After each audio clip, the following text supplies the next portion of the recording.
Good afternoon. I think we are going to start this plenary. So I would ask you for your attention. And before I start this plenary formally, I have one technical announcement which came from organizers. Please, each of you who bought 72 hours ticket plus airport ticket, check it if you have it, because one ticket was lost and you will find it there by our organizers' colleagues. So 72 hours ticket plus airport for one person was found somewhere here. You can fetch it there. And now I can start formally our plenary. My name is Veronika Sušová-Salminen. I am a Czech journalist and researcher who lives in Finland. So I have two countries here representing, even it's not in the program. And I'm happy to welcome you to our plenary, which is going to deal with, I think, very serious and important issue related to the continuous and, I would say, quite escalating and dramatic militarization of the European Union and militarization of European affairs and politics. This is something which I think is a new trend which is increasingly influencing the European affairs and European politics.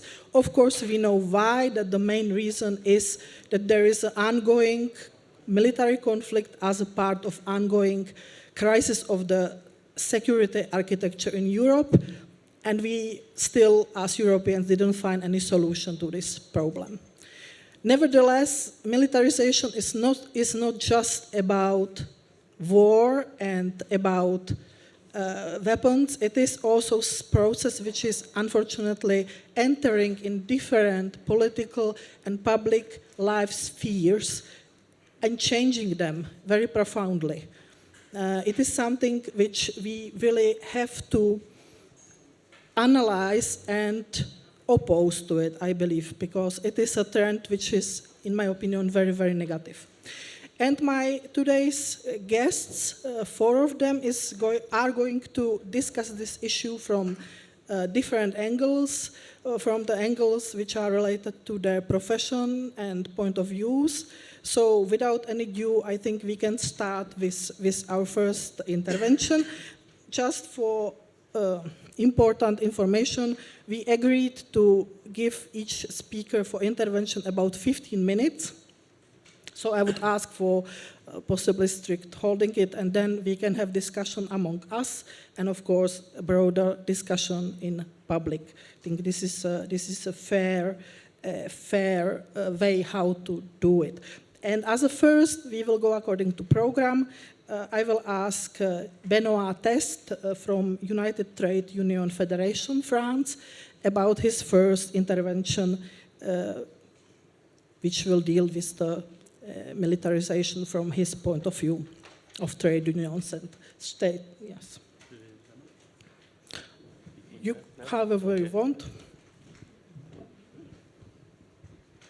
Merci beaucoup. Je vais m'exprimer en français. Et effectivement, je suis Oui, effectivement.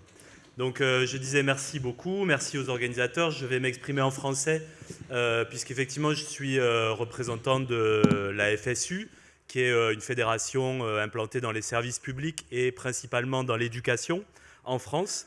Et de ce point de vue-là, nous avons effectivement une attention particulière à ce sujet à plusieurs points de vue.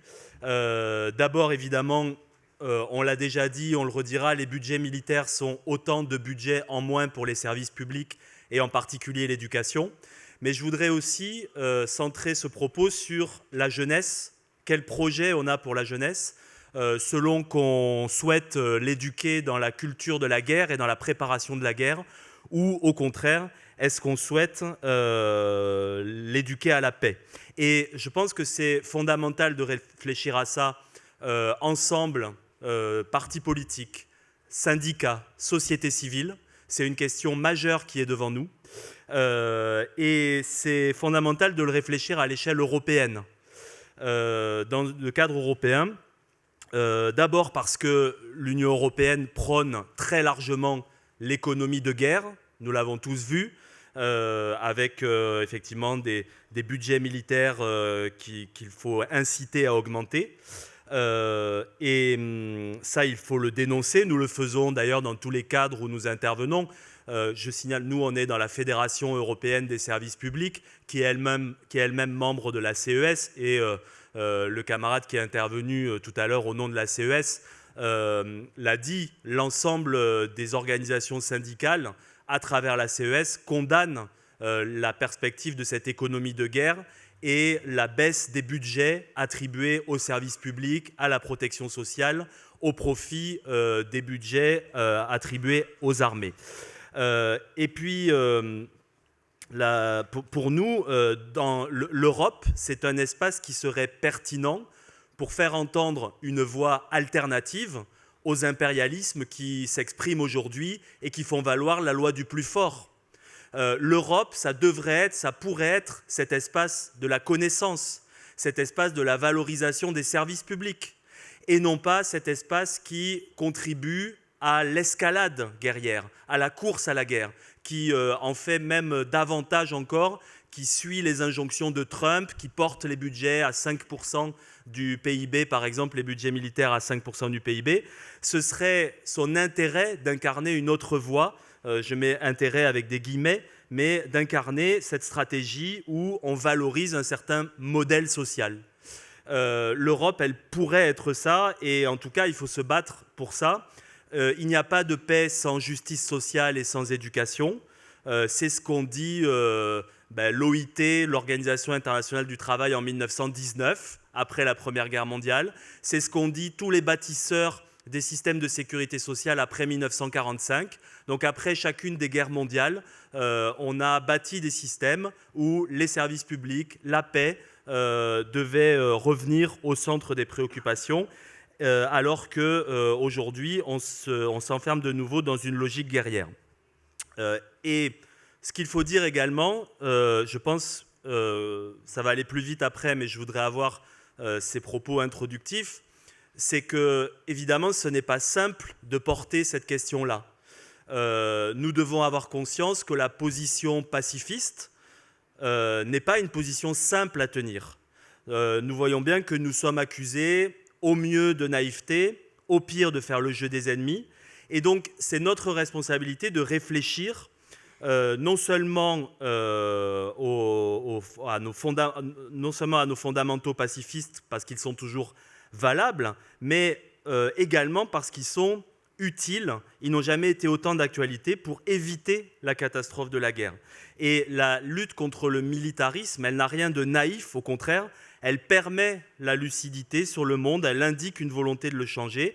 Et le rôle de l'éducation dans la fabrication d'une culture de la paix peut permettre de mettre le pacifisme en avant, parce que l'éducation travaille sur le long terme et on voit bien ce qu'elle peut créer sur le long terme en termes de culture de paix. Donc stratégiquement, il faut défendre une éducation à la paix, une éducation pour la paix, parce que c'est quelque chose qui peut nous permettre de sortir des logiques guerrières. Juste un chiffre, il y a dans le monde aujourd'hui 600 000 enfants soldats. 600 000 enfants soldats, beaucoup en Afrique. Et en Afrique, pour un enfant aujourd'hui, la guerre, c'est souvent une aubaine. C'est une aubaine économique. Et on voit bien à travers ces exemples-là que la culture de guerre, l'économie de guerre, quand elle s'installe, on n'en sort pas facilement. La guerre, elle profite à des pays qui ne peuvent pas en sortir parce qu'on est dans cette logique circulaire de la guerre, dans ce cercle vicieux où finalement la guerre s'est installée. Et c'est pour ça qu'il y a urgence à refuser cette escalade guerrière pour ne pas en arriver à des situations de guerre. Alors sur l'éducation, on observe partout effectivement une volonté de militariser la jeunesse. Non pas qu'il y ait de progression ni de progression en supérieur ni en inférieur du nombre de pays qui ont des services militaires obligatoires. La tendance, en tout cas, n'est pas à l'abandon dans les pays européens où il y a un service militaire. C'est plutôt même, d'ailleurs, à une extension, mais souvent une extension aux filles. En France, le service militaire a été supprimé il y a 20 ans. Mais le président Macron, depuis 2017, a cherché à le remplacer par un service national universel qu'il a voulu rendre obligatoire, et le caractère obligatoire n'a été abandonné que très récemment pour cause de coûts budgétaires faramineux. En fait, ce service national universel, il n'a pas été mis en place de manière obligatoire, il continue à exister de manière facultative. Et pour nous, le fait qu'il ait été abandonné dans son caractère obligatoire, c'est une bonne nouvelle pour le mouvement syndical. En tout cas, nous l'avons combattu parce qu'on a analysé ce SNU comme le marqueur d'une volonté de revenir à des modalités d'embrigadement de la jeunesse et donc une attaque contre la conception de l'éducation telle que nous la défendons.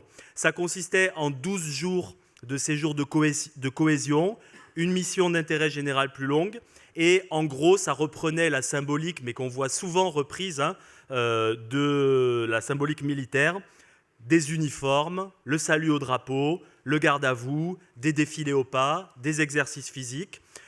Il y a une forme de simulacre aujourd'hui de la geste militaire et une obsession de l'ordre.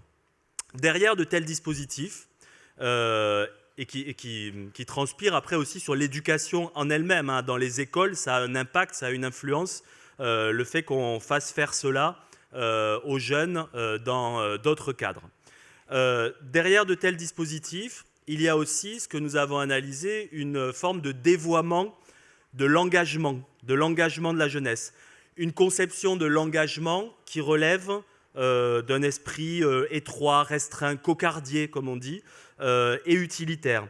Et ça aussi, c'est un marqueur de notre temps, et c'est une question syndicale pour des personnels de l'éducation, des profs, etc., qui sont attachés à l'inverse au travail de construction d'une culture commune démocratique, pour la citoyenneté, pour l'émancipation dans le cadre scolaire. Et là, avec le SNU et avec tous ces dispositifs, il y a à chaque fois une confusion intentionnelle entre l'éducation et le formatage.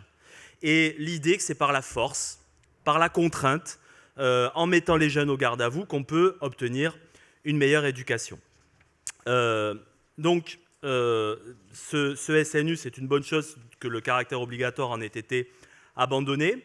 Sur le rôle de l'école, il y aurait beaucoup à dire. Je ne vais pas développer plus que ça, mais on assiste à une progression des discours réactionnaires, à des injonctions, à des pressions qui sont très importantes. L'école, c'est par exemple, et en particulier, enseigner une histoire qui permette de faire du commun. Et en tant que, moi je suis professeur d'histoire-géographie, les pressions de toutes sortes pour revenir à un enseignement de la grandeur nationale, pour occulter tout ce qui pourrait affaiblir le sentiment national et finalement orienter l'enseignement vers la fabrication de mythes, y compris en niant les brutalités, par exemple, de la colonisation, etc. Tout ça est à l'ordre du jour, tout ça fait partie de l'agenda de la droite et de l'extrême droite, et tout ça contribue évidemment à amplifier et à toujours aller vers la culture de la guerre, de la domination, de la loi du plus fort.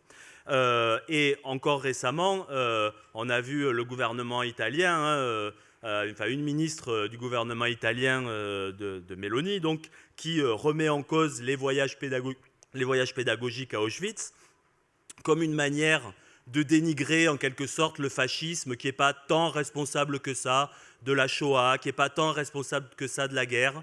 Et bien sûr que les bras nous en tombent et que c'est absolument catastrophique et qu'on voit tous ici qu'est-ce qu'il y a derrière de réécriture de l'histoire pour lisser l'image du fascisme et lui donner un aspect présentable. Et ça aussi, c'est un enjeu pour continuer à créer la culture de la paix. Il ne faut pas accepter ces réécritures de l'histoire, ce dévoiement de l'histoire, parce que bien sûr que les fascismes, dans ce qu'ils portent de culte de la loi du plus fort, de culte de la force, dans ce qu'ils portent de lutte contre l'esprit démocratique, bien sûr que les fascismes sont cause des guerres. Ils l'ont été hier et ils le seront demain. Et donc, évidemment, on voit bien que l'école, dans ce cadre-là, est un enjeu majeur et que la droite est à l'œuvre et à l'initiative pour mettre la pression sur les personnels et faire la promotion de la guerre, en quelque sorte, y compris historiquement avec les programmes d'histoire.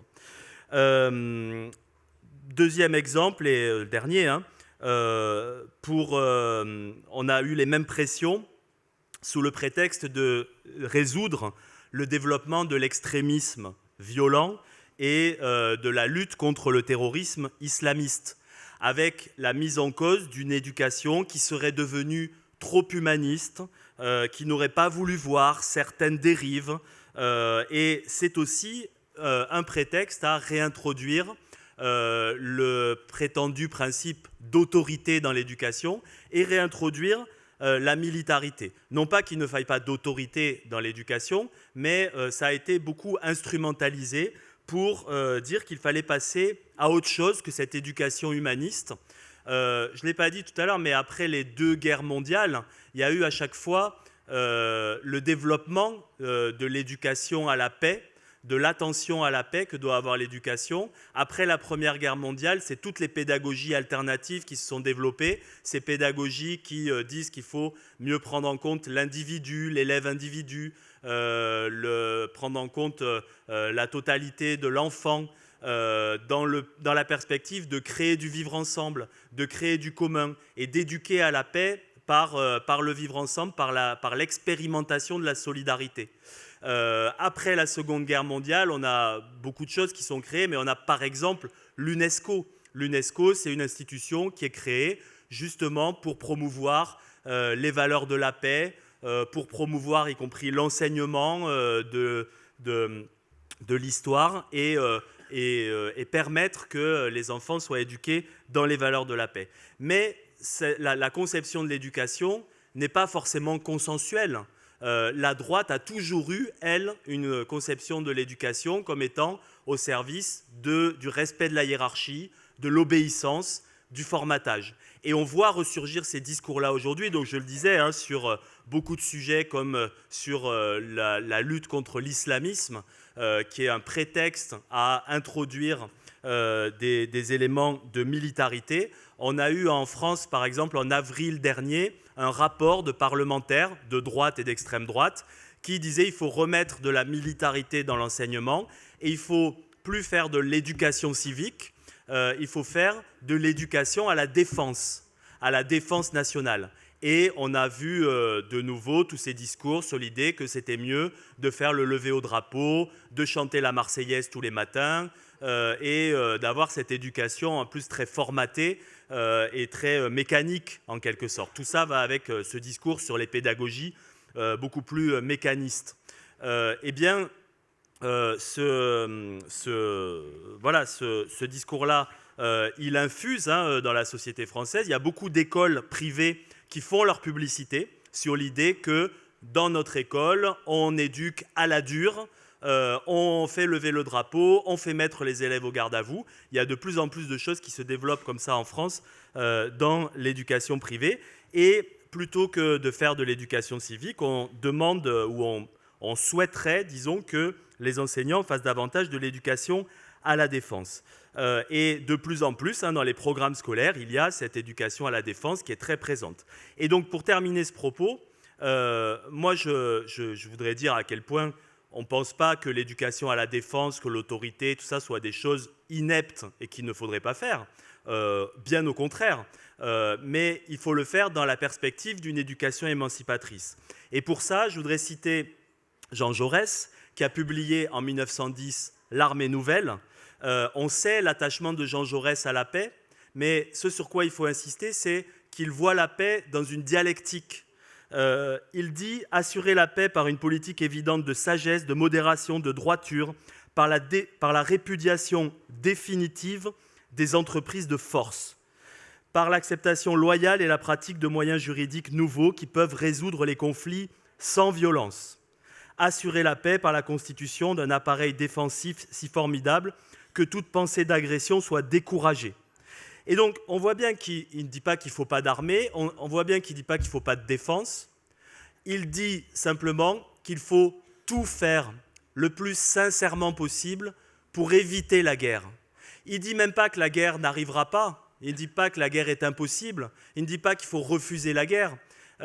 Si elle arrive, il faut malheureusement la faire pour défendre le pays, mais il dit soyons en toute sincérité et jusqu'au bout dans le fait d'éviter la guerre. Et c'est bien dans cette dialectique qu'il pense les choses et qu'il nous permet, je pense, de penser les choses et de montrer que nous ne sommes en rien dans un aveuglement sur les réalités. Au contraire, nous sommes lucides à la fois sur ce que la guerre entraînerait et sur la possibilité qui nous est ouverte de l'éviter. Refus de la militarisation de l'école parce que, en démocratie, la construction de la défense se construit sur un consentement à l'engagement national et ça ne peut pas être pensé comme un entraînement à l'obéissance, une soumission à l'engagement aveugle. Ça doit émaner d'un choix éclairé, capable de distance critique, et le recours à la peur permanent, la peur d'un conflit de submersion, les peurs diverses et variées. Aujourd'hui, le discours très trumpien, mais qui est employé par d'autres aussi, qui dénonce la prétendue démission d'un Occident qui aurait refusé par faiblesse d'utiliser la force, la focalisation sur l'ennemi islamiste, etc. Toutes ces thématiques ont aujourd'hui le vent en poupe. Ça pourrait faire de l'école un instrument d'endoctrinement, de bataille idéologique, mais face à elle, on dispose de perspectives. C'est d'ailleurs la fierté des métiers de l'enseignement, c'est enseigner le respect de l'autre, l'égalité, former des citoyens libres et capables de sens critique. Et donc, nous avons beaucoup de travail pour défendre cette école démocratique, ses perspectives émancipatrices et refuser donc sa militarisation. Merci.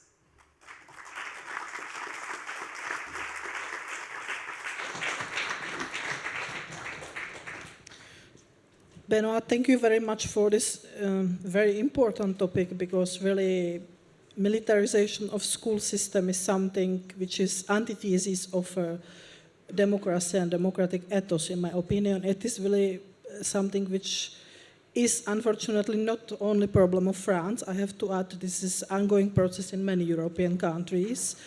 And it's funny because a few years ago this was criticized in Putin's Russia, and now we are on the same side, only on the opposite side of the story, but the principle of militarization is the same. As you know, there were many initiatives during this year. Many of you were participating in it. Demonstration against this, criticizing this program, petitions and other things. So it's not so that we are silent to this, but unfortunately this is something which is now kind of shifting, very dangerously shifting paradigm. And now I will ask our other speaker, Vincent Hurel from National Federation of State Workers of France again, that he will have a bit another perspective of the very same problem related to the militarization of France, question of war economy. I am sure that we will come to this many times still in this panel or in this plenary. Please take your time, and 15 minutes plus minus.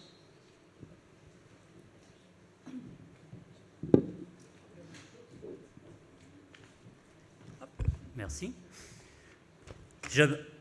Merci beaucoup pour l'invitation, parce que c'est toujours avec plaisir qu'on se déplace pour expliquer notre démarche. Moi, je travaille à l'Arsenal de Cherbourg. Je participe à la fabrication des sous-marins nucléaires d'attaque et lanceurs d'engins, ce qui peut paraître assez bizarre que je me retrouve dans cette situation à venir expliquer notre démarche de paix et de désarmement. Je suis à la CGT, on vient de fêter les 130 ans de la CGT, ça fait 130 ans qu'on se bat pour la paix. On a traversé deux grandes guerres, avec des périodes très difficiles, et pourtant on a réussi systématiquement à se réconcilier autour de ces valeurs de paix qui animent la CGT. Moi, je suis à la Fédération des travailleurs de l'État. Et les travailleurs de l'État, en fait, on travaille quasiment tous exclusivement pour le ministère de la Défense, qu'on aimerait d'ailleurs qu'il s'appelle toujours ministère de la Défense, parce que je ne sais pas si tout le monde l'a à l'esprit, mais lors du premier quinquennat du président Macron, il l'a aussitôt renommé ministère des Armées. Et si ce n'est qu'un mot, c'est ça a une importance assez grande. Dans ce ministère, dans cette fédération, en fait, on va retrouver tous ceux qui travaillent pour le ministère des Armées, tous ceux qui travaillent pour l'industrie de défense, et on anime un collectif fédéral et confédéral sur la paix et sur le désarmement. Alors beaucoup nous disent, mais pourquoi votre fédération, puisque c'est c'est notre travail, pourquoi vous travaillez, vous œuvrez pour le désarmement? La réponse, elle est relativement simple. On y travaille parce qu'on sait ce que c'est. On sait ce que c'est que l'armement, on le fabrique et on connaît la destination de ce qu'on fabrique. Et comme on n'a pas envie de prolifération, comme on n'a pas envie de course au surarmement, on travaille au désarmement, au service d'une paix durable. Alors, dans l'exposé, je vais essayer d'être assez clair, de ne pas être trop décousu. Je ne suis pas le champion de la prise de parole. Et on va essayer de regarder d'abord ce qu'amène une économie de guerre, qui en tire un intérêt, et puis derrière, ce que nous, côté CGT, ce qu'on porte pour redéfinir ce qu'est une défense. Et là, je rejoins ce que disait le camarade, éduquer la défense, ça dépend qui fait l'éducation et comment on l'amène, parce que c'est pas sale d'éduquer à la défense. À partir du moment où les prérogatives qui sont données au ministère de la Défense et à ceux qui assurent la défense d'un pays sont justes. Ça, on le verra après. Je crois qu'il faut dans un premier temps rappeler que Macron, le président en France, a saisi l'opportunité dès l'ouverture du conflit avec l'Ukraine et au moment de la séparation, où les États-Unis commencent à retirer leurs moyens. Un conflit parce que les États-Unis dirigent l'OTAN, la France fait partie de l'OTAN, c'est assez compliqué et tout de suite, il décrète l'économie de guerre. Pour autant, l'économie de guerre, c'est quoi? C'est tous les moyens nécessaires à faire la guerre. Voilà. Aujourd'hui, on ne fait pas le choix, c'est l'argent doit aller à la guerre. Cette économie de guerre, elle est vraie, elle existe quand un pays est en guerre. Aujourd'hui, la France n'est pas en guerre et du coup, ce principe d'économie de guerre n'a vraiment pas de sens. Et ça, il faut se le remettre dans la tête parce que ça fait quand même quelques années que le gouvernement est sur ce principe. Et l'économie de guerre, elle profite à qui? La plupart du temps, à ceux qui vendent les armes. Et comme patiemment, depuis les années 80, une accélération de 1990, tous les pans de l'industrie militaire, de l'industrie de défense, ont été sortis du giron de l'État et donnés au privé. Pour la plupart, les établissements sont privatisés aujourd'hui. Pas tous, mais presque tous. Et du coup, on se retrouve avec une logique qui n'est plus une logique de service, mais qui est une logique capitaliste. Une logique où il faut faire du profit. Et aujourd'hui, les guerres, la marchandisation des armes, pour les décideurs, ce sont autant d'opportunités pour faire du profit et pour verser des dividendes. C'est ça qu'on essaie de combattre, évidemment. Il faut voir que quand on parle d'économie de guerre, quand on parle de budget militaire, on n'est plus dans le million d'euros, on n'est pas dans le milliard d'euros, on n'est pas dans le dizaine de milliards d'euros, on touche la centaine de milliards d'euros. Une loi de programmation militaire en France, c'est 413 millions d'euros. L'effort de ReArm-UE, ça doit être 800 millions d'euros sur 4 ans. Ce sont des sommes qu'on nous ne pouvons même pas imaginer. Ce qui est ce qui est 1 milliard, mais 800 milliards. Donc, avec une destination de ces fonds qui, aujourd'hui, sont exclusivement réservés à la guerre. On y reviendra un petit peu après, parce que ces fonds, ils peuvent servir à bien d'autres choses, et aujourd'hui, on ne le fait pas. On a systématiquement, ce qu'on nous oppose, dire oui, mais attendez, si on diminue la fabrication, si on diminue la marchandisation, on va forcément créer du chômage. Et là, on a pris, alors ce n'est pas les chiffres de la CGT, ce n'est pas les miens, on a pris des études qui montrent que 1 milliard investi dans l'armement, c'est moitié moins d'emplois que 1 milliard investi dans l'éducation nationale ou 1 milliard investi dans la transition écologique. Donc l'emploi, oui, il est vrai, il y a des emplois à se préoccuper, mais les milliards investis profitent plus à l'emploi quand on le met dans l'éducation nationale, qu'on le met dans la santé ou qu'on le met dans la transition écologique. Il faut le peser aussi, parce qu'aujourd'hui, les budgets sont faits non pas en fonction du besoin, et on le voit, l'OTAN demande tant de points du PIB de chaque pays. L'UE demande 1,5 d'efforts supplémentaires du PIB du pays. Ce n'est pas le besoin, c'est vraiment un investissement à la hauteur du poids de chaque pays. Et ça, c'est pas... On voit bien que la logique, elle est purement financière. Donc, nous, on part d'une logique assez simple, c'est qu'un conflit, il se résout rarement par un combat. S'il faut ramener ça au local, quand on a deux voisins qui se chamaillent, c'est pas en leur donnant des cailloux qu'on va solutionner le problème. Par contre, si on commence à essayer d'initier la discussion et à comprendre les problématiques, bah oui. Donc la voie de la diplomatie, ça sera systématiquement la voie de sortie des conflits, et c'est ce qu'il faut, c'est ce qu'il faut continuer à porter, de manière à demain avoir ce que voulaient nos anciens, et comme tu le disais, ce qui a été dit à l'OIT, une paix durable avec une justice sociale, parce qu'il n'y aura pas de paix durable sans justice sociale, il faut vraiment lier les deux ensemble. Je regarde l'heure, parce que ça va. Donc, pardon, excusez-moi. On porte une solution. Nous, on a fait le constat à la CGT depuis, je vous le disais, les années 90, où vraiment on a vu toute la privatisation et tout cet aspect économique partir au capital. On s'est dit, il faut trouver une solution, et il faut absolument que l'État reprenne la main à la fois sur la stratégie et sur la destination de chaque défense et la destination de ses budgets. On porte, depuis les années 2000, donc ça fait 25 ans, où on travaille à un pôle public national de défense.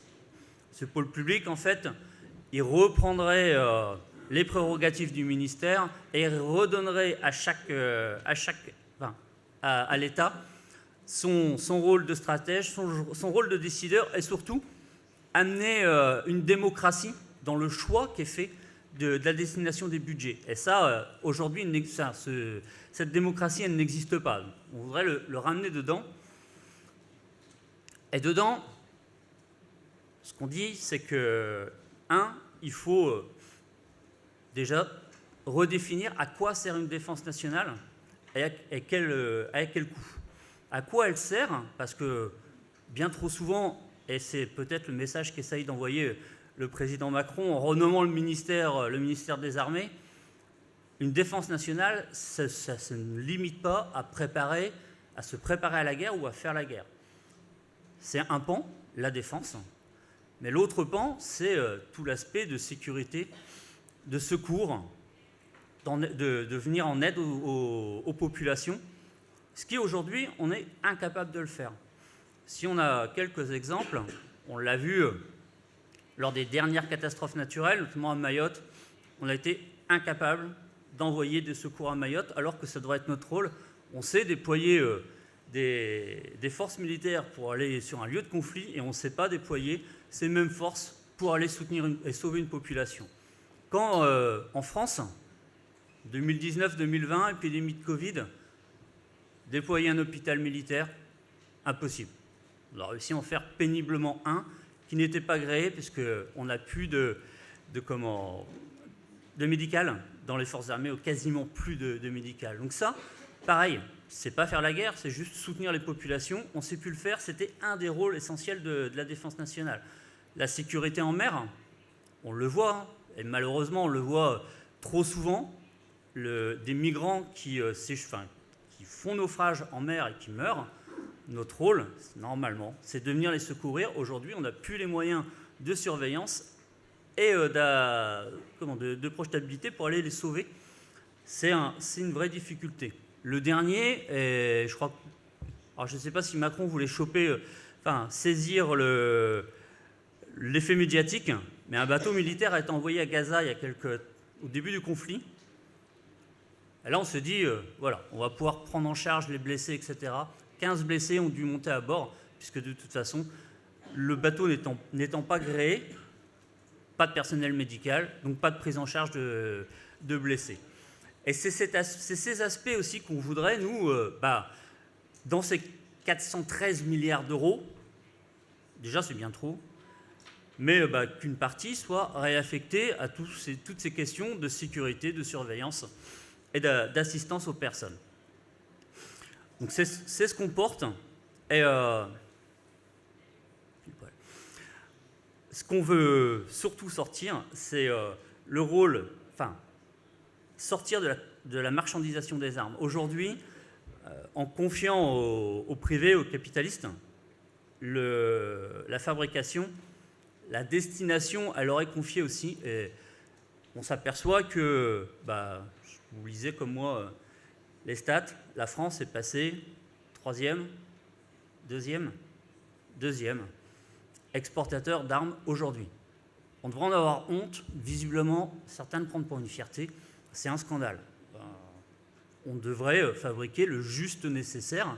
Et le juste nécessaire, ça veut dire le juste budget. Et le juste budget, c'est ce dont quoi les personnels de la défense ont besoin.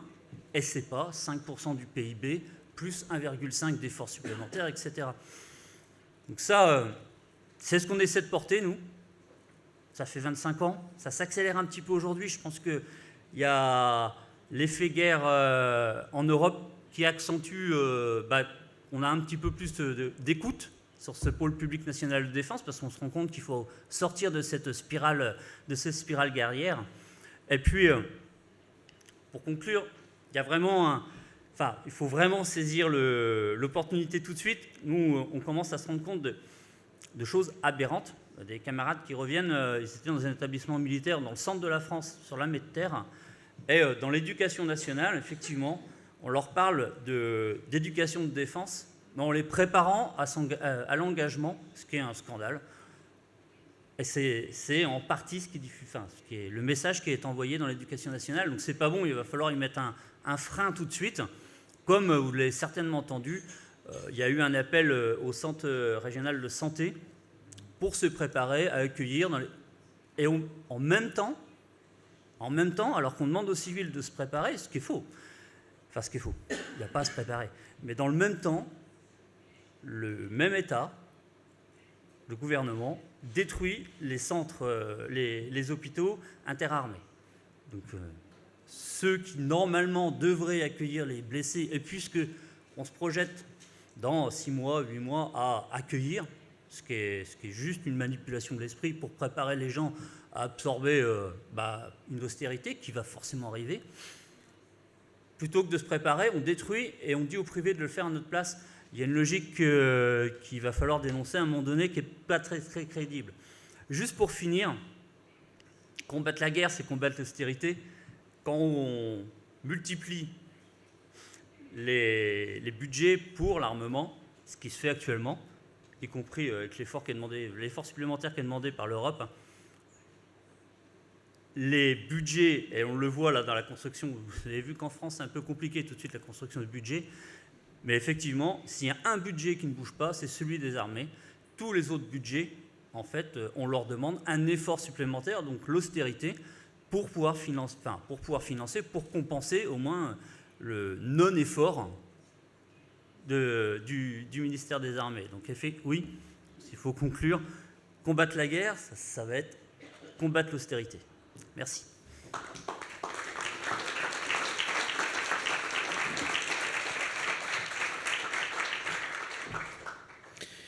Thank you very much for this contribution. I think there was one of the most important points which, when I was preparing for this plenary, I was thinking about the relation between the militarization, war economy, and the austerity policies. Because some politicians in some countries are making face like this is some kind of, military Keynesianism. but we don't live under the Keynesianist regime, and that will never return, I am afraid. So this is a very important point to realize that the money which will go for guns, about which we will pray to whoever you want that we will not use them, so the money will be spent for nothing, will be taken from other public sectors of the economy. I am pretty sure about it, because we are still under the austerity regime. This is something very important to realize, in my opinion. So thank you, Vincent, for this, because this is really, really important to realize, and I think David will then talk also about this. But now I will invite only second woman here in our panel, in our plenary, Maite Mola, who is the head of international affairs of European Left Party, as you know, and she also represents International Forum of Peace. So I am guessing that the discussion will be about the most important contra medicine against militarization, which is the peace. So please, Maite.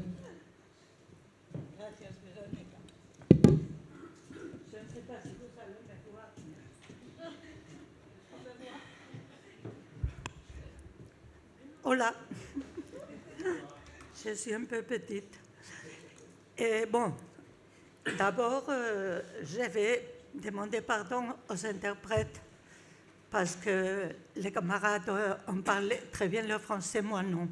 Moi, je vais parler, comme je dis, pour m'amuser francognol. Alors, je vous demande déjà mes excuses, mais bon, je vais essayer de le faire le plus lentement et le meilleur possible. Deuxièmement, et très bien Véronica, parce que nous avons parlé de féminisme. Je remercie beaucoup à la camarade qui a posé la question avant, mais nous devons aussi le pratiquer. Parce que ce n'est pas seulement dire on doit être des féministes, oui, nous aussi.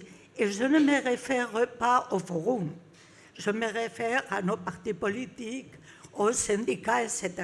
Ce n'est pas une critique seulement au forum, sinon que c'est une critique générale que nous devons tenir en compte. Parce que la lutte ou sera féministe ou ne sera pas. Nous sommes les 51, je crois, plus ou moins, % de la population. Et je suis très intéressée et j'écoutais avec beaucoup d'attention tout.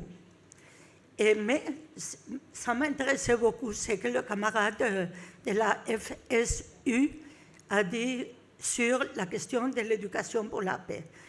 Et moi, en Espagne, j'étais prof de lycée pendant, je ne me souviens pas combien d'années, comme 30 par exemple, et j'ai réussi à donner dans un cours éducation pour la paix, mais comme matière optative et approuvée par le gouvernement de Navarra, parce que vous savez que l'Espagne, c'est un pays un petit peu compliqué avec les régions et tout ça. Alors, mais ce n'est pas une matière obligatoire. Alors, cette lutte, on doit la donner pour beaucoup de raisons que le camarade a dit. Moi, comme responsable d'international et du parti de la gauche européenne, j'ai changé un petit peu le nom de la plénière. Et j'ai pensé que c'était bien dire combattre la guerre, c'est combattre l'austérité. Nous devons alors lutter pour un nouveau modèle de sécurité et de vie. Alors, je vais parler un petit peu de quel modèle de sécurité nous devrions travailler en Europe pour faire beaucoup de choses que les intervenants du premier plénière, ils ont déjà abordées. Et si nous voulons une politique de sécurité européenne, nous devons aborder ce qu'on a parlé déjà, que c'est la question climatique, la question des droits humains, la faute de respect à la Charte des Nations Unies. Et on doit lutter contre les génocides et aussi contre les guerres commerciales. L'Union européenne est devenue un projet au service des élites à ce moment-là. est absolument à l'ordre des États-Unis et militarisé. Il ne reste rien du manifeste de Ventotene de 1941. J'ouvre les guillemets, et pour une Europe libre et unie. Alors, ça, on l'a écrit par Altiero Spinelli et pendant la dictature de Mussolini, quand il était en prison. Et il a dit « Une Europe libre et unie est la condition nécessaire pour réussir à avoir une civilisation moderne. Et pour ça, nous devons passer une étape où chaque fois nous sommes plus en retard. La fin de ces périodes doit commencer sans des privilèges sociaux. Pour répondre à cette exigence, la révolution européenne, disait le pauvre Spinelli, devrait être socialiste, c'est-à-dire il doit proposer l'émancipation des classes travailleuses et aussi établir des conditions de vie plus humaines pour elles. Ça, c'est d'Altiero Spinelli et dans l'époque de Mussolini. Imaginez-vous s'il voit cette Europe maintenant. Merci, camarades. Merci. Alors, cette proposition, ce qu'il voulait, c'est avoir un projet fédéral européen, antifasciste. Et alors, pour être antifasciste, antimilitariste et qui essaye de promouvoir la paix.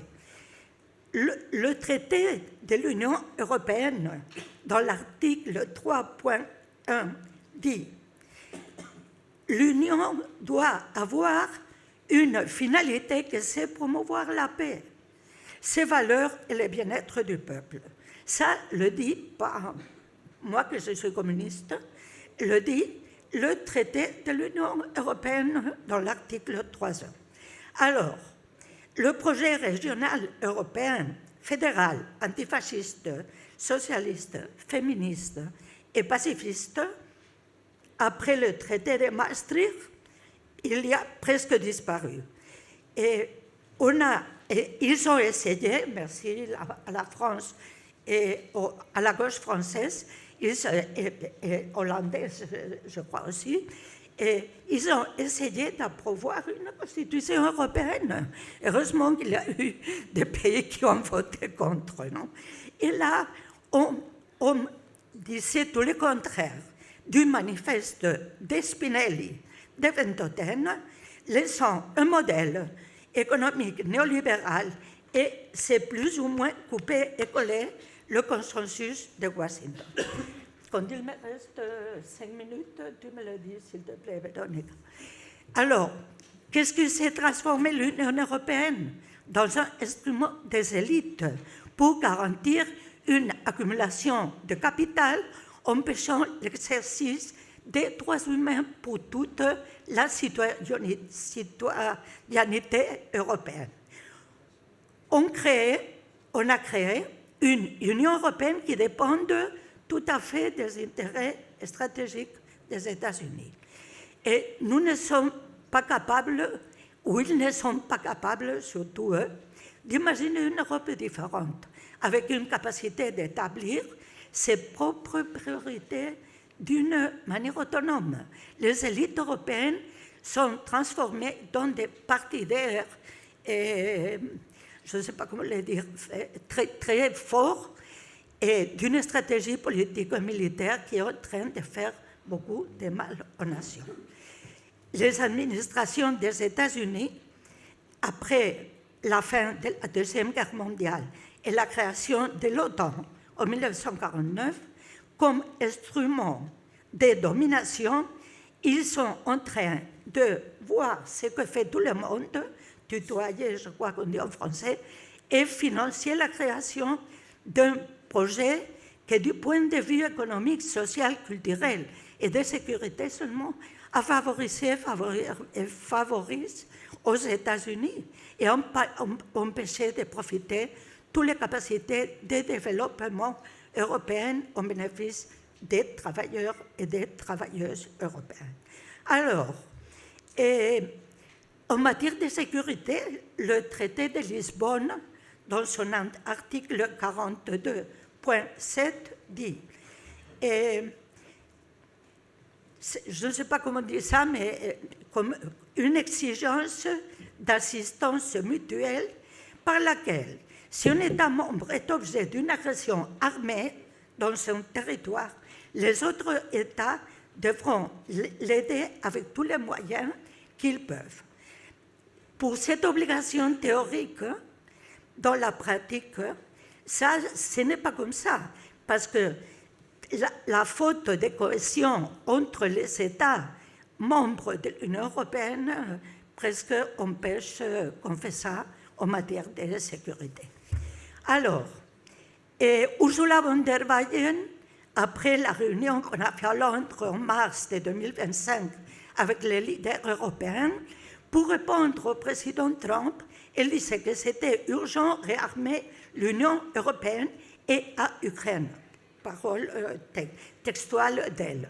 Les élites européennes alors proposent ce réarmement dans un modèle de sécurité militarisé tout à fait opposé à la carte de Paris qu'on a là. Et ce système de sécurité occidental est basé exclusivement à l'OTAN. Et comme ça, nous, comme force progressiste, écologiste et de gauche, nous devons demander une construction d'un nouveau système de sécurité, que c'est de sécurité partagée, humaine, démocratique, démilitarisée. Et vous savez, États-Unis, Béda Policarpou peut comprendre ce que je dis, a 750 bases militaires en 80 pays. C'est le pays qui a plus de satellites qui contrôle dans le monde, exactement 247, et est devenu le principal appui à la politique génocide de l'administration d'Israël. Alors, pour commencer à finir, nous devons mettre toutes nos forces pour que la guerre en Ukraine finisse.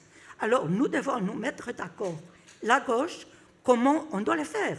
Il y a des propositions très fortes du Brésil, de Sud-Afrique, de Chine. Alors, on doit voir comment le faire. On doit continuer à lutter pour la dissolution de l'OTAN. Ça, c'est évident. Et que toutes les bases des États-Unis partent des pays où ils s'occupent. On doit exiger des...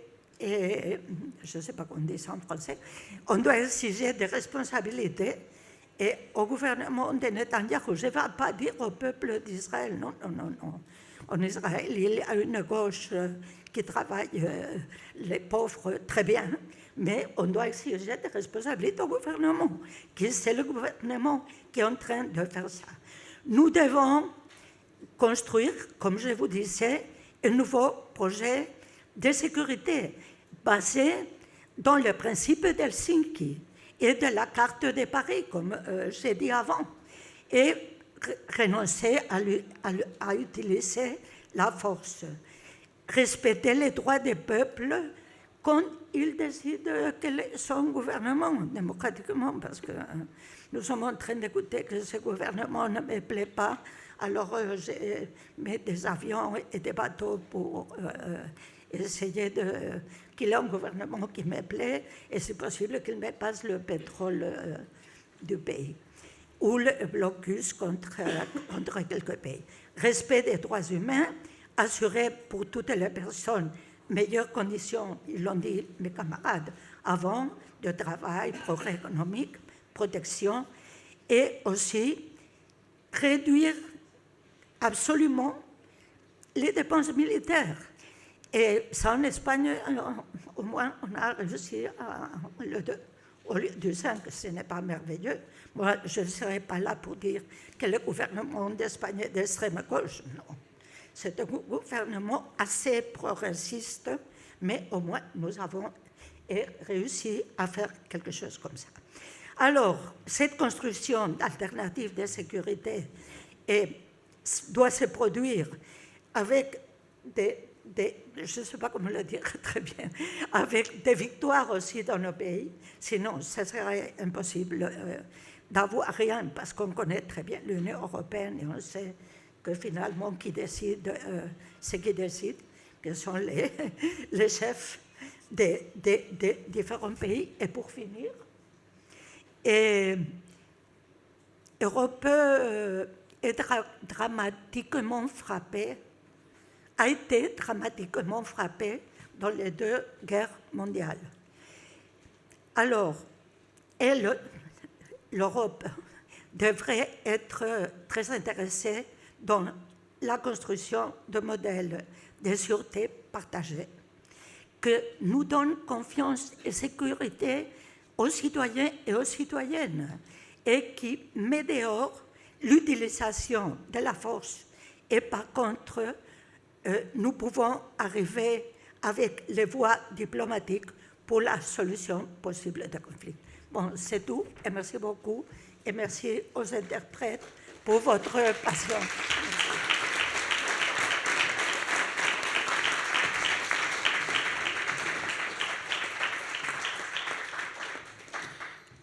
Thank you, Maite, for this intervention. And again, I'm picking topics for the discussion. So one of the topics I think which was specifically said there is the question, what has the European Union really become in the last few years? When I was voting for the membership of my country in the European Union in 2004, I believed it's a peace project still. And now we hear from all possible European politicians on the European level, on the national level, that this is not anymore the facta. It's not anymore the truth which we believed that a few years ago still. But we will get to it during the discussion. I will now ask our last speaker, David Pestio, who is political director and the member of executive committee of Workers' Party of Belgium, to speak about his topic, which is very much related to these issues, as I know. So I will, without any ado, ask you again, keeping nicely 15 minutes. I thank you, everybody, because you are very disciplined speakers.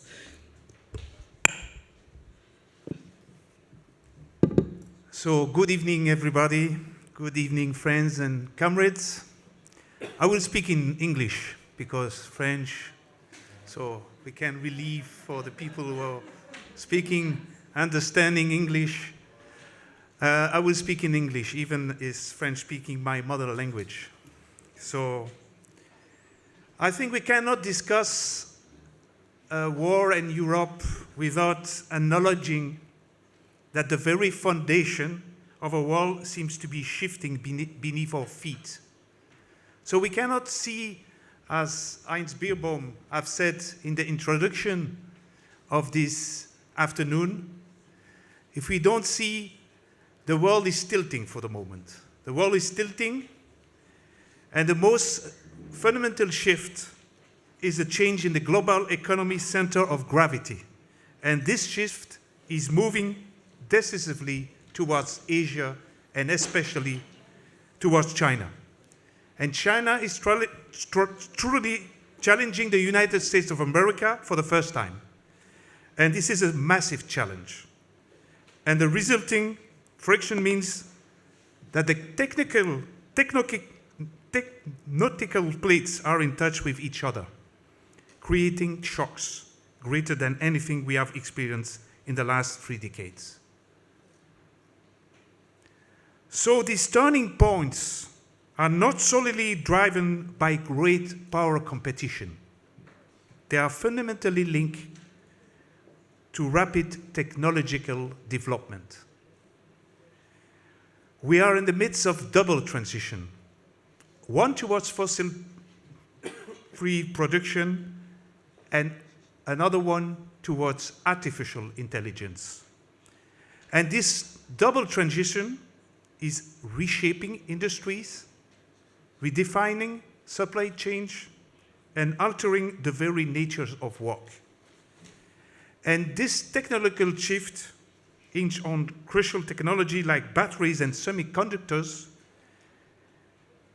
and also the critical materials required to produce them. These elements are creating new battlegrounds. And this scramble for resources has consequences everywhere. Even the tragic war in Ukraine has a resource dimension, with the US concluding a raw materials agreement in exchange for its support. Even Greenland, with its significant deposit of lithium and rare earth metals, is quickly becoming a geopolitical hotspot. So with this view manifests clearly in the Trump administration's foreign policy. And yes, friends, this is imperialism and neocolonialism. And imperialism brings inevitably a period of war. And that period is already upon us. It's already there in Ukraine. It's already in the battle for the control of lithium of Latin America and the cobalt in Africa. It's there in Palestine with the genocide. It's there where the US illegally bombards vessels off the coast in Venezuela. So therefore, the threat of war is not an hypothetical threat. It's already a crushing reality, friends.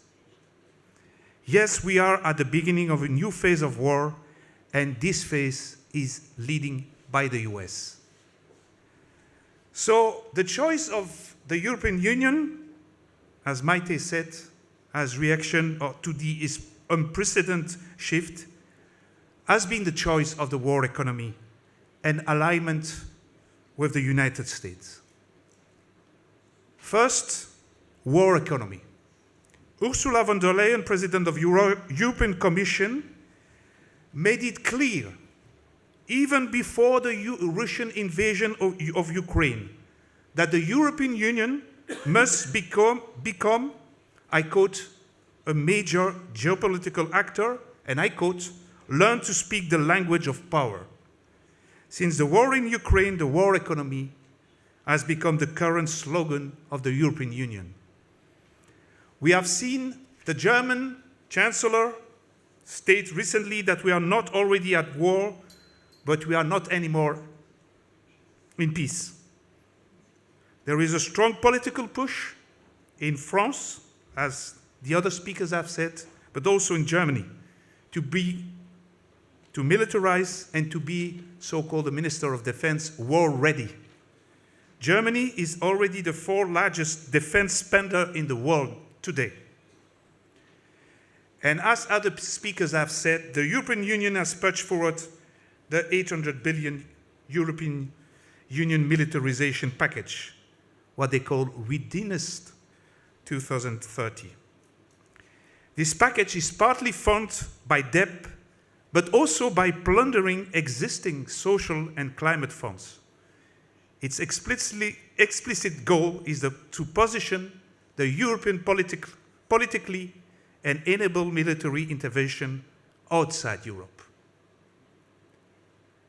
Just two facts. In February 2024, the European Union deployed warships to the Middle East. The state purpose was to secure free passage in the Red Sea and Gulf of Aden, protecting trade routes. Crucially, this mission was not to pressure Israel regarding the genocide in Gaza. Furthermore, European Union military mission in the Sahel, often under the guise of promoting stability, have in fact led to increased instability in Africa. This clearly indicates that European Union policy is driven by our interest in raw materials, trade routes, and sphere of influence, and is not concerned with human rights, peace, or the defense of our territory. But secondly, then came the summer of humiliation for Europe. It was the summer where the European Union shamelessly aligned itself directly with Donald Trump, First, we had the NATO summit in Den Haag at the end of June. There, the US president imposed the Trump norm, the standard of 5% of GDP to be dedicated to armaments for all NATO members. Social issue, the climate emergency, as other speakers have said, almost take a back seat. The mandate is clear: arm, equip, buy weapons, lots of weapons, and fast. Our ministers of war, Theo Franken in Belgium, even declared to understand Trump's demand. He said, I quote, "The United States must focus on the Indo-Pacific area." Just read China. And I quote, "We must take our share to the eastern flank of the NATO area," read against Russia. So Europe is becoming the subcontractor of the United States in the war economy. And the cost of this militarization is paid directly by the working class. As Mark Rutte, the NATO Secretary General, told members of the European Parliament, I quote, "On average, European countries easily spend up to a quarter of their national incomes on pensions, healthcare, and social security. We only a small fraction of that money to strengthen defense," end quote. You heard, the head of NATO is explicitly telling parliamentarians that money intended for pension, healthcare, and social security should instead go to war. We have proof that only for Belgium, the 5% norm roughly means 20% reduction in all pensions. 20% in all pensions. So the 5% norm of Trump has become the militarist version of the Maastricht norm, a noose around the neck of the working class. And we have to break this Trump norm, comrades and friends. Secondly, at the end of July came the deal of the tariffs between von der Leyen and Trump. That was the complete submission of Europe to the United States. The terms dictates that US capital gets to export to European common markets for free. Meanwhile, EU-based business seeking access to the United States domestic market must pay import taxes of 15%. What a deal. 0%, 15%. To top it off, Europe must commit to buying hundreds of billions of dollars of American arms and hundreds of billions of expensive and polluting US LNG gas. And finally, we have already seen the picture from the end of August. We saw the European leaders gather in the Oval Office, in the White Office, with Trump lecturing all of them, like I quote the NATO Rutte General Secretary, "Daddy scolding these children." Clearly, the European leaders are running after Trump, and that is a very, very bad thing. So, the world is becoming suffocated by this hallucinating arms race. But as Bertolt Brecht wisely wrote, if we prepare for war, we will get war. The reality is simple. Whoever truly wants peace must prepare for peace, not war. Spending billions on war while people lack basic needs is the world turned upside down. We don't need NATO, we need peace. Of course, for the moment there is a growing fury, a rage among the working class, and that go in many directions in Europe and the United States. People feel unheard, unseen, and unrepresented, and they're absolutely right to feel this way. This energy must be channeled into a positive vision for change. And that's our role as left. Because facing these immense challenges, despair might be a temptation, but it's fundamentally not an option. Some parts of the left specialize, not here, but elsewhere, in creating depression. They organize meetings where, if you were not depressed entering, you are surely depressed leaving. But that's not our way of emancipation. Emancipation is making the working class feel great again. Yes, it's truly our urgent task to mobilize the people. And of course, it will be difficult. But peace is achieved not by giving into the dogma of rearmament and today's military fetishism. Peace is achieved by building new power dynamics. History teaches that wars and armament are not stopped from above, but by those from below. Those who foot the bill for the armament, what we see now in Europe, and also who would be the first to suffer from the war, when the children are going to die at war, because that's what they prepare. With everybody, everywhere in Europe, they prepare military services, compulsory for the young people in the coming years. We see already in Denmark, we see this temptation in Germany, we see also in Belgium. So there is a great potential when the workers' movement and the peace movement joins hands and reinforce each other. And we are already seeing the beginnings of these movements. On the front of mobilization against the austerity imposed in the name of growing militarization, we have already seen big mobilization. We have talked about the strikes in France, we talked about the demonstration in Belgium, and the strikes that will come in Belgium also in November. And on the front of the mobilization of the war, we have the tremendous mobilization against the genocide in Palestine. We have a new generation, youth people, going into the street. We have seen 250,000 people in Netherlands. We have seen 100,000 people in Berlin. We have seen hundreds and hundreds of thousands of people in Spain, and even a strike, a general strike in Italy. So I think our task as left is to unite these two movements, to try to link this movement together, and to bring also this new Palestine generation into a broad movement for peace. And let me clear, austerity we have seen in Belgium. On one hand, they will cut 10 billion euro, and then they will spend more 5 billion euro for armament. Everywhere, the same story in Europe. So it will be bad for the working class. But it will be bad also for the young people. As I said, military service is coming everywhere in Europe. Not now. Now it's voluntary. It's the seduction to come to the army. But in 2, 3, 4, 5 years, they want to have much more young people in the army. As you know, that the Bundeswehr, they want to have 500,000 people in the army in 5 years. In Belgium, a small country, they want to double the members of army. So we see everywhere there is a danger for the young people also. So we have to bring these two movements together.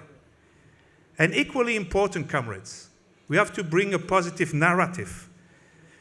We have to be confident in our alternative. Because the future for the working class cannot be anything other than a new socialist society, a new equal society, a new ecological and democratic society. That, and only that, is the possible emancipatory project. This takes time, effort, discipline, and the art of strategy and tactics. But it's possible if we are patient, if we build trust within our movements, if we invest in education and unity, and if we dare to speak from the strength of our conviction. Thank you.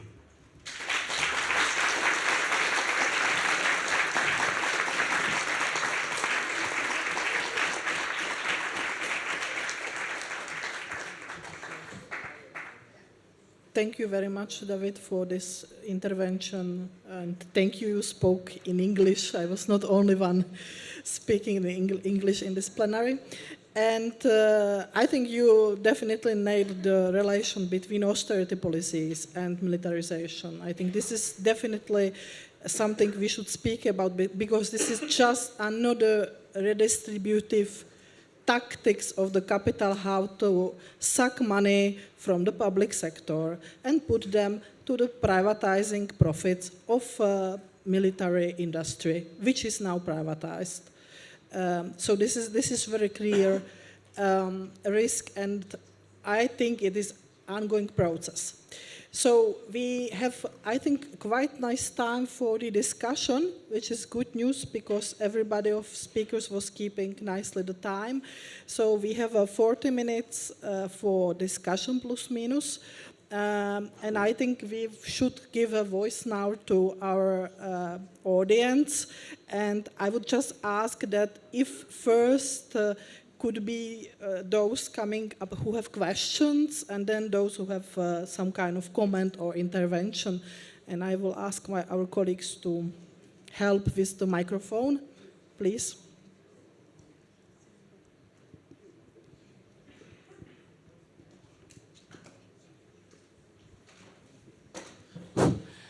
Ja, vielen Dank. Wir wissen, Geschichte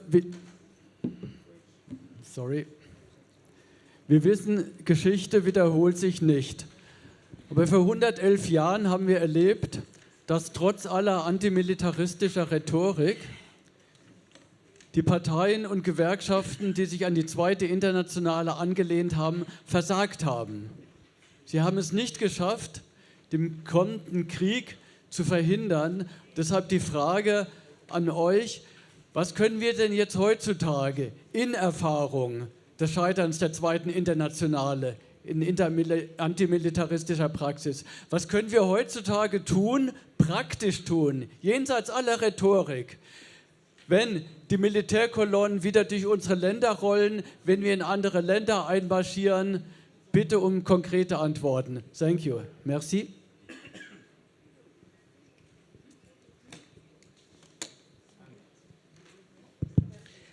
Oui, bonjour, je suis italienne.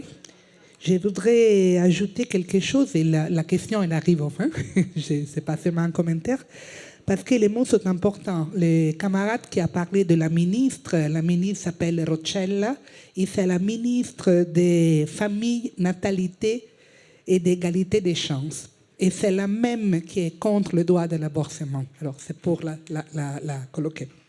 Je voudrais partager deux choses sur l'Italie et faire une question en finale. Juste sur le thème de la propagande, le ministre de la Défense, Crosetto, dès qu'il a été nommé, la première chose qu'il a fait, il a fait un think tank avec des gens qui travaillent dans la communication pour faire la propagande sur la guerre plus acceptable. Mais il faut penser même que l'Italie a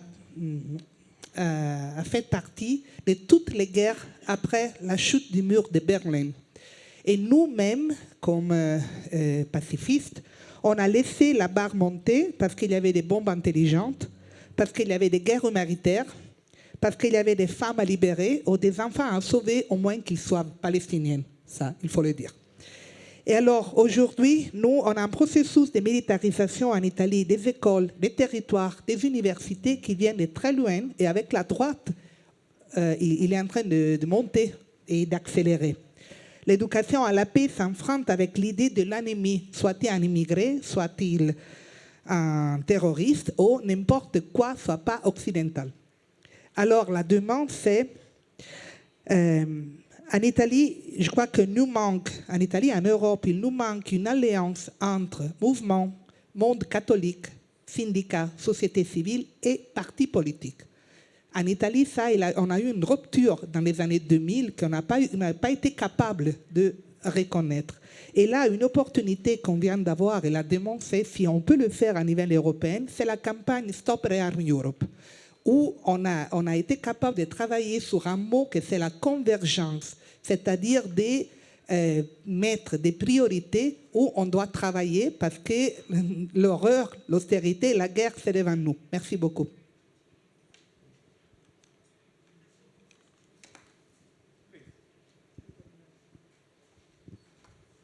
Okay, here we go. This is Enrique Carmona. Tomorrow, together with my colleague Jota Lazaropoulou here by my side, we will be facilitating the Trade Unionist Assembly. Why I do say this? Because I have seen lots of questions that should be addressed to the Trade Unionist Assembly tomorrow. So I want to see you, all of you, tomorrow, 9 o'clock, sharp and in good condition, making all that questions to the panelists in the Trade Unionist Forum. But I have a question for the panelists here now, which is, if there is a thread that can connect most of your speeches, I would say that currently is taking place a shift to a war-driven economy that is having an impact in many subjects, in many parts of life. So a little bit following the logic of the first intervention here, this is the question, what structural changes would be necessary in this EU with a shift from a war-driven economy to one center on peace? What kind of changes, structural changes, do we need in order that we achieve social justice, but among all, a democratic control over public spending? Because one of the questions we have here is that there is no democratic control over that public spending. So the governments, we vote governments with a program, and then suddenly they turn the program upside down and they do whatever they want. Thank you. Veronica, should we do a first round of answers? Exactly, I wanted Yes. to say that we will go now to answers, that we don't forget to answer the question, and we can start from this side. So from you, yes, please. Ouais. Alors, toujours en français, parce que c'est à peu près la seule langue que je parle. Sur l'échec de la deuxième internationale, je pense que je vais laisser la place aux camarades. Je voulais juste revenir sur quel changement structurel.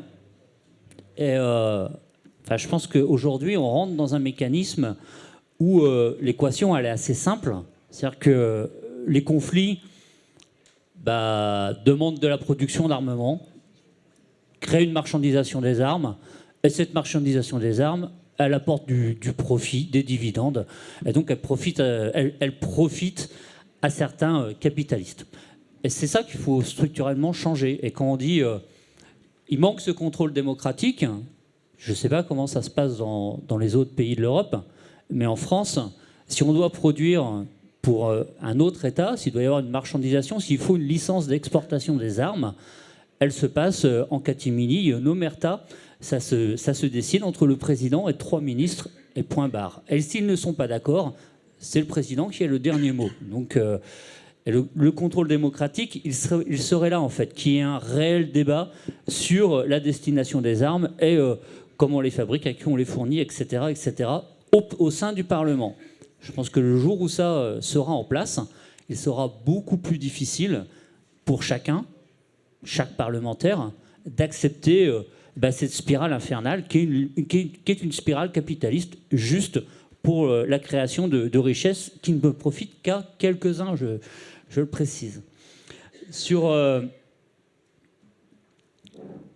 l'effort, effectivement, quand on demande 5% du PIB, peu importe si c'est ce dont a besoin le ministère, c'est 5%. Pour le financer, il faut trouver de l'argent ailleurs. Et cet argent, alors, il va provenir des autres ministères par un effort, etc. Ce qu'il faut casser maintenant, parce que je pense qu'on est au tout début d'un engrenage, c'est cette manipulation des esprits, cette manipulation des consciences, où on est en train de faire croire qu'il faut se préparer à un conflit de haute intensité qui va arriver tout de suite, bientôt, l'année prochaine. La Russie va attaquer, ce qui est fort improbable. Par contre, cette manipulation a permis quoi ? De préparer les esprits et en quelque sorte d'accepter des efforts supplémentaires de manière à avoir un budget consacré à l'armement qui est exorbitant et qui dépasse largement ce qu'il faudrait aujourd'hui. On parle toujours du montant, on parle rarement de ce à quoi il est destiné. Juste, et je ne vais pas prendre la parole trop longtemps, mais juste sa destination, la destination de ces 413 milliards d'euros, si on regarde juste pour la France, vous savez que la France, c'est un pays en Europe qui a la dissuasion nucléaire, aujourd'hui dispose de missiles qui sont, j'allais dire largement suffisants. Bon, c'est plus que largement suffisant, ils sont bien trop puissants. 10% de ces 413 milliards sont consacrés à ce qu'on appelle la modernisation de l'arme, c'est-à-dire à faire des missiles une dissuasion encore plus puissante que ce qu'elle est aujourd'hui. Donc, je ne sais pas si c'est la première source d'économie, mais il y a moyen de gratter. Ces choses-là, on en parle rarement. Donc, je pense qu'un des premiers changements, ça serait aussi de discuter de la destination de ce budget. Merci. Yes. Thank you for the questions. About the second international and the questions how to do better, I think we have learned from history also. So we can draw lessons from that. I will talk about my country in Belgium.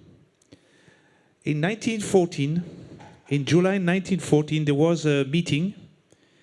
There was a Congress of the Socialist Movement in Belgium.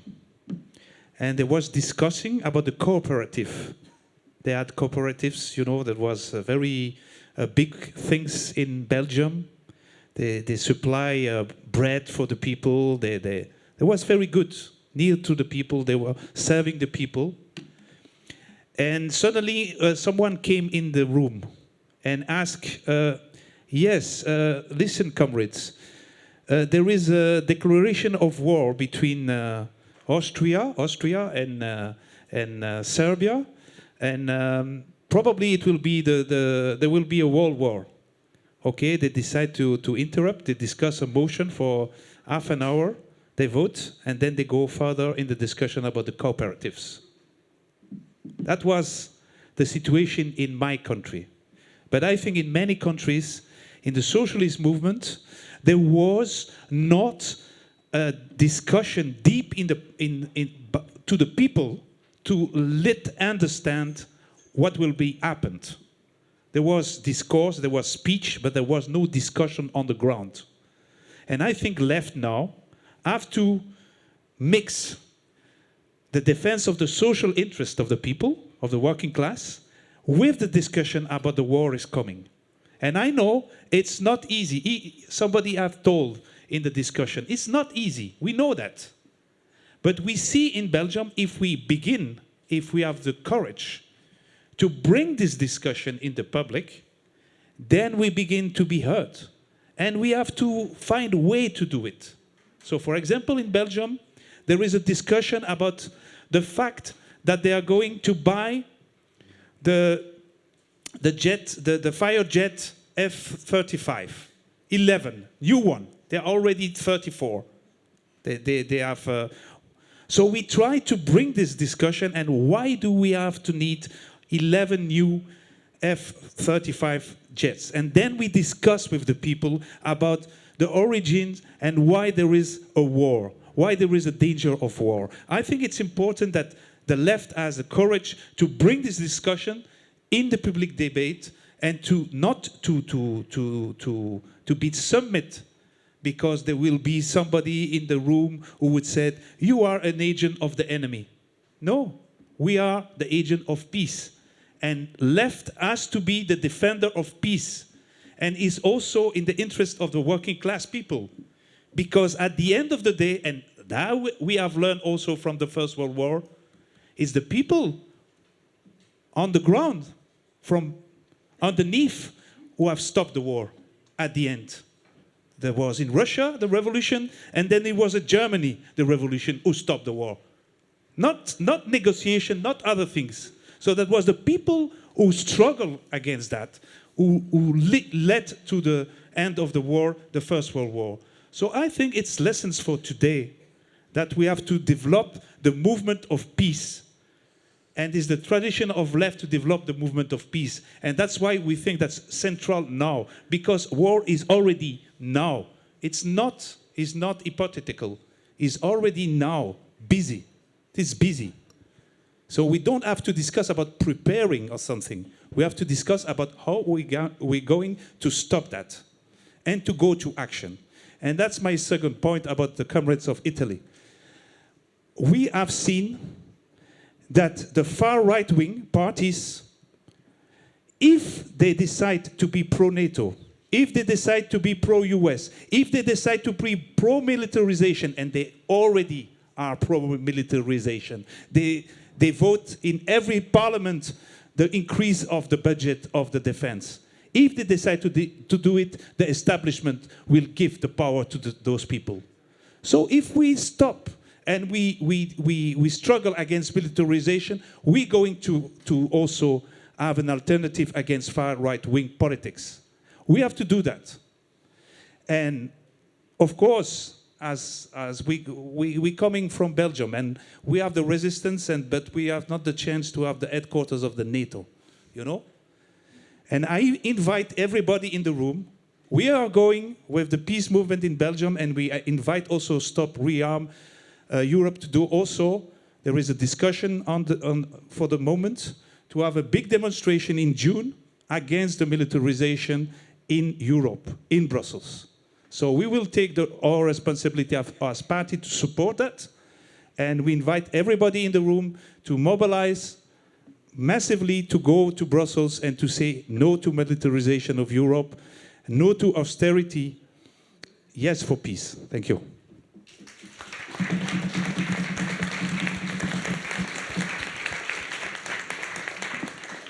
Alors, peut-être juste pour prolonger ce qui vient d'être dit, que je partage très largement, et il y a beaucoup de choses qui ont déjà été dites, sur 1914, pareil, hein, c'est difficile de résoudre une question qui est posée depuis plus de 100 ans, pourquoi ça n'a pas fonctionné, comment on a pu se laisser entraîner dans cette spirale de la guerre, cette spirale infernale, comment on n'a pas pu l'empêcher.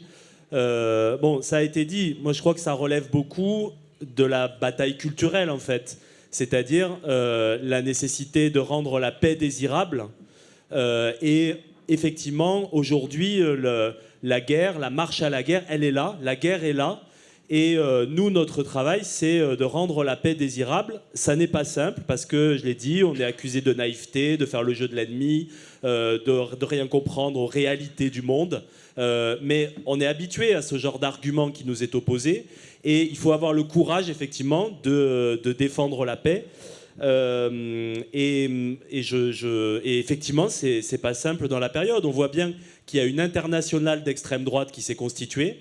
On peut appeler ça le Trumpisme. C'est un retour en arrière, même pas avant 1945, hein, c'est avant les Lumières.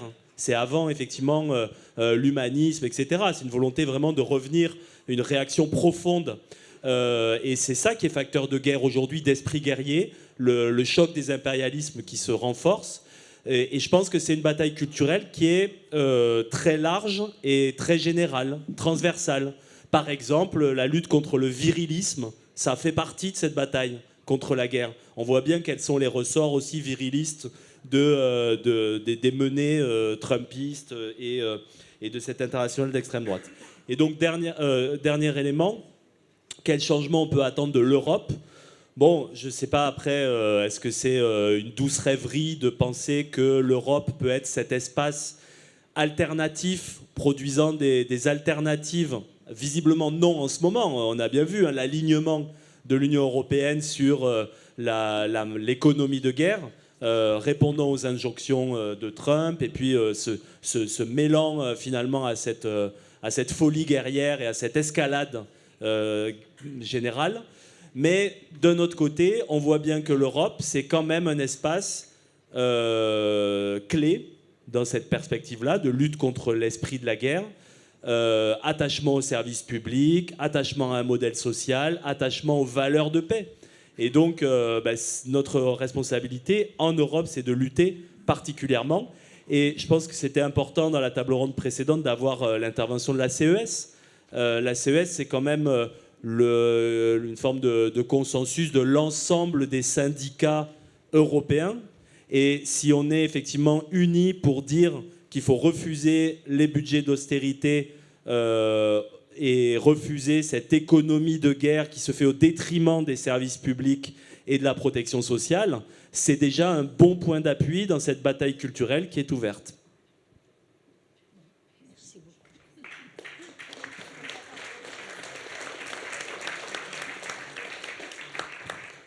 Pardon.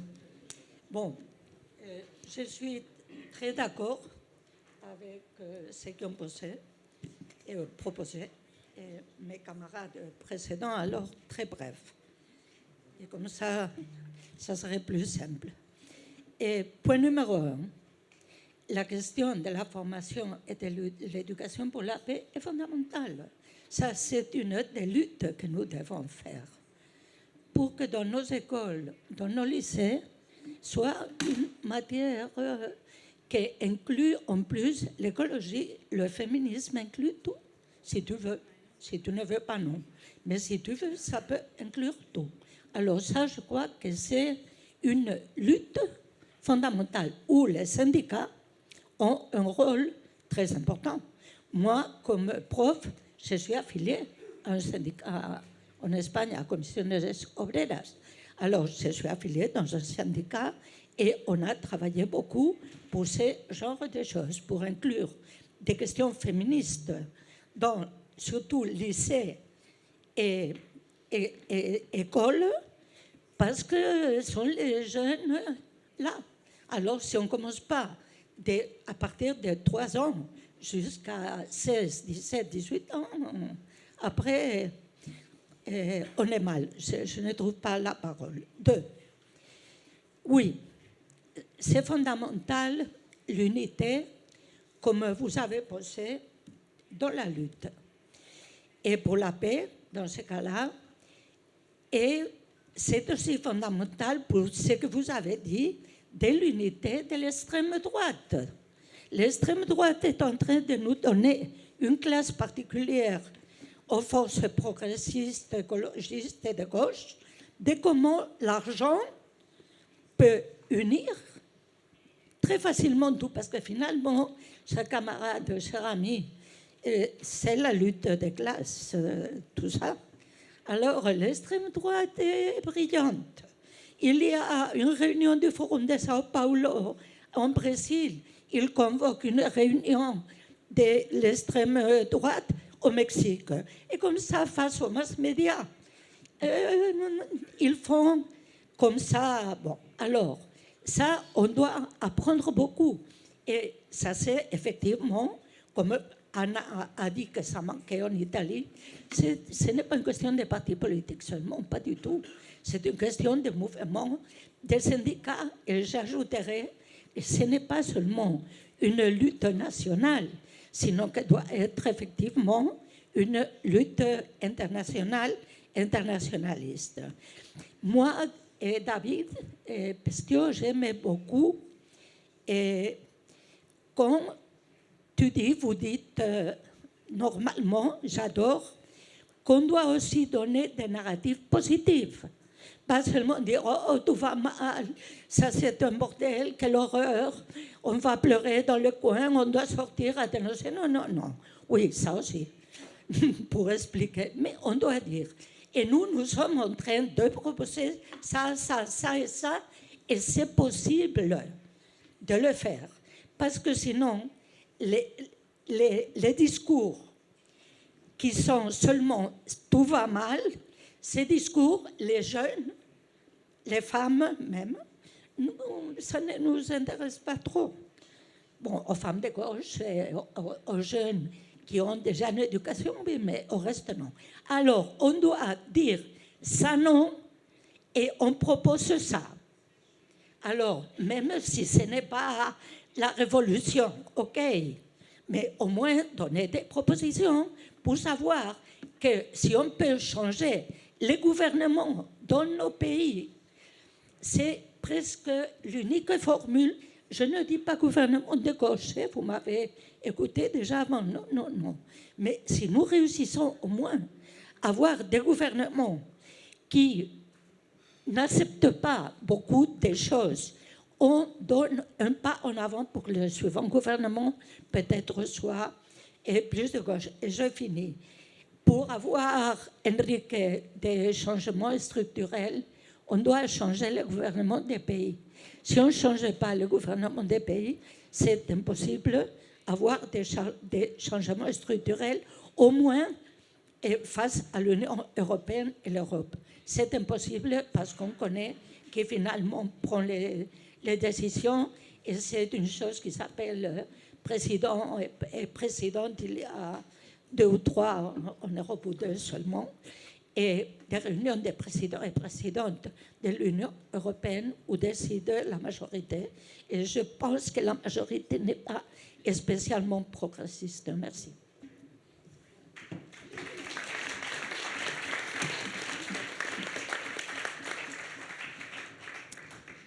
Thank you, Maite. I think we still have time for 2 more questions.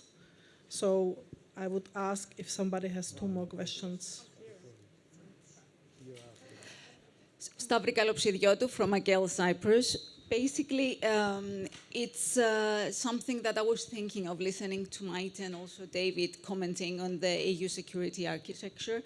I believe that as left, we should elaborate further on what it is as it stands, because if we're looking for more alternatives, we have to be able to recognize, to remember, and also unveil towards the wider European public that what we're witnessing today is not a new orientation of the EU towards militarism, but something that has been culminating for many years now. And to be honest, we have to always remember where it all started. Let's remember the 1999 Helsinki Council and the Rapid Response Forces, the battle groups, the Berlin Plus agreements with NATO of 2002, and everything that happened in the context of the Lisbon Treaty.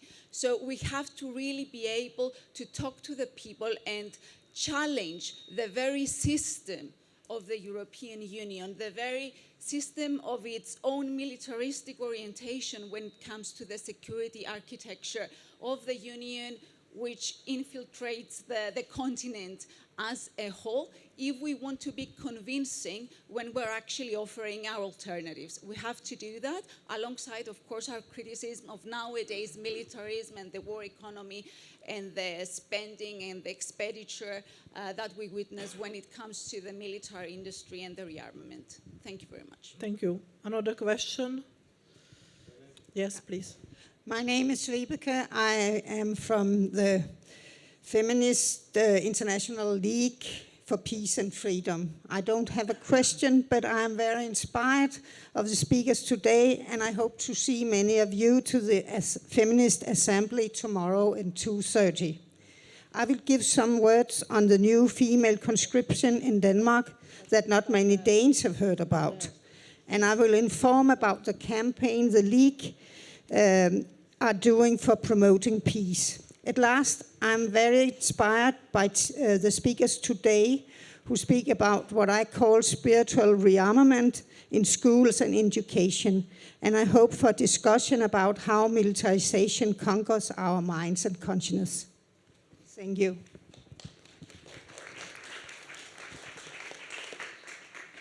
Bon, moi je n'ai pas écouté des questions, simplement dire que je suis 100% d'accord avec ce que ma camarade chypriote a dit, 100%. Je pense que tu as renforcé très bien ma petite introduction, alors merci beaucoup. Et évidemment, demain, on sera à l'Assemblée féministe, parce qu'on ne doit pas seulement parler de féminisme, sinon qu'on doit travailler dans le féminisme. Merci beaucoup.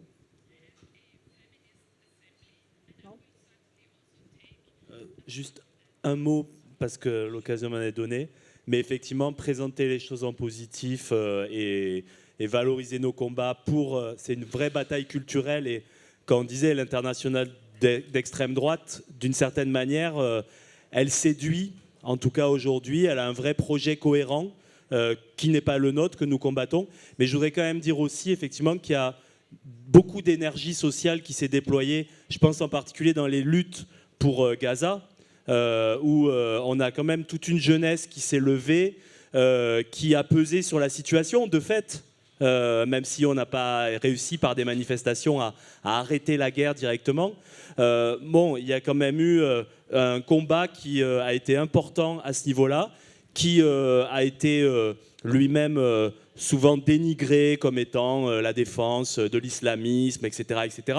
Mais les gens ont tenu le coup quand même là-dessus, et donc c'est assez aussi intéressant de revenir sur cette lutte qui a été, je pense, un déploiement d'une certaine énergie sociale qui n'est pas parfaite évidemment, mais sur laquelle il faut revenir.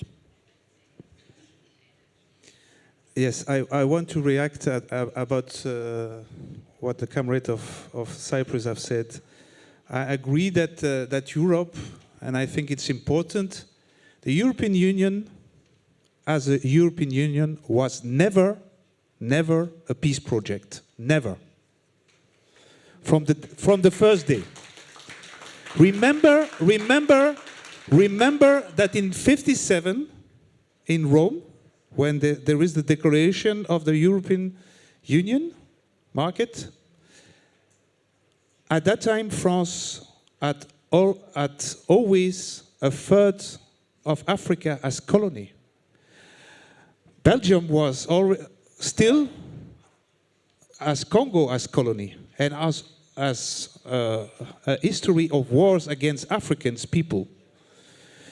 So when we speak about Europe, we don't have to speak only about the peace in Europe, we have to speak also about what Europe have done elsewhere.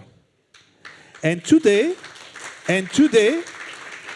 we have to break the narrative who said that Europe and NATO is a sort of defense project.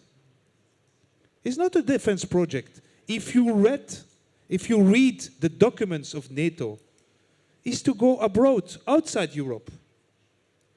They even open an office in Japan, NATO. They are not busy with the defense of Europe. They are busy for the expansion of Europe and US imperialism. We have seen that they are busy, as I said, in Middle East, in Africa, and only, for example, as I said, the fighter jet F-35. The fighter jet F-35.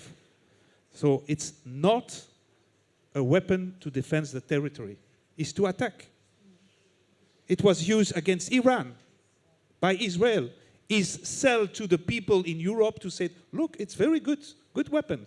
We have used it against Iran. The first country who have used F-35 was Israel in 2018. So it's not, we have to break this narrative of Europe peace project. It's not a peace project. And certainly now, what they want to do is militarize all the society. So that's first. And of course, I agree, we have to build an alternative project of security architecture when we go back to principle of Helsinki, where we go back to principle of common security. Also, we have a neighbor who called Russia. We have to discuss. If even we are total not agree with Russia, the only entity now who didn't talk to Putin is Europe. China, Brazil, African Union, and even Trump has done it. But European Union, who is didn't do it. So it's not normal. And we have to support also the peace movement in Russia, of course.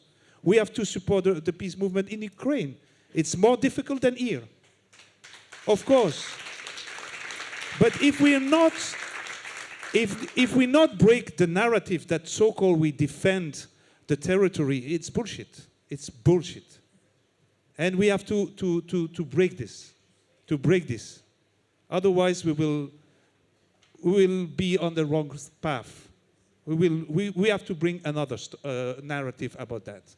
So that's first thing. And secondly, I agree that about the militarization of the spirit.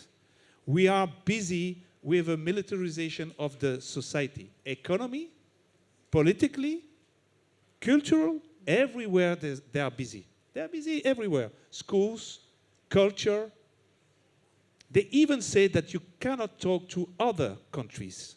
You know that in Belgium they say that you don't have to talk to China because it's a problem of national security. You don't have to talk to other countries because it's so-called a problem of national security. So that means that everybody, every discussion, even cultural, even, you know, between young people, has to be forbidden. And we are back to the Cold War, even worse than in the Cold War, because even at that time, there was discussion. So we have to bring also that. The fact that we have to dialogue with other peoples, we have to discuss with other people, and we have the right to discuss to other people before they said that you are busy with the enemy. This is also a story that we have to learn from the First World War, when, you know, the German and the French people were the enemy of us. We have seen that was a butchery. So we have to stop that, and I think we can contribute with all of us to that. And so Brussels, June. Thank you. Yes, please. Merci. Ça va être facile après, David. Non, juste quelques mots. Enfin, on voit que partout en Europe, on subit tous les choix qui sont faits. On les subit budgétairement. Ouais. On les subit au travers de la communication, etc. Je crois que si on veut inverser ça, si on veut reprendre la main, il va falloir qu'on arrête de subir les choix qui sont faits pour nous et qu'on reprenne ces questions de défense. Je sais qu'elles sont très compliquées à amener. Donc, bien souvent, on a préféré ne pas en parler plutôt que d'amener le débat. Et je pense que ce débat sur les questions de défense, il faut qu'on les porte. Il faut qu'on les porte chacun à notre niveau, que ce soit de la réunion de quartier jusque là, un forum en Europe. Il faut les porter de manière à ce qu'on en discute et qu'on arrête de subir. Merci.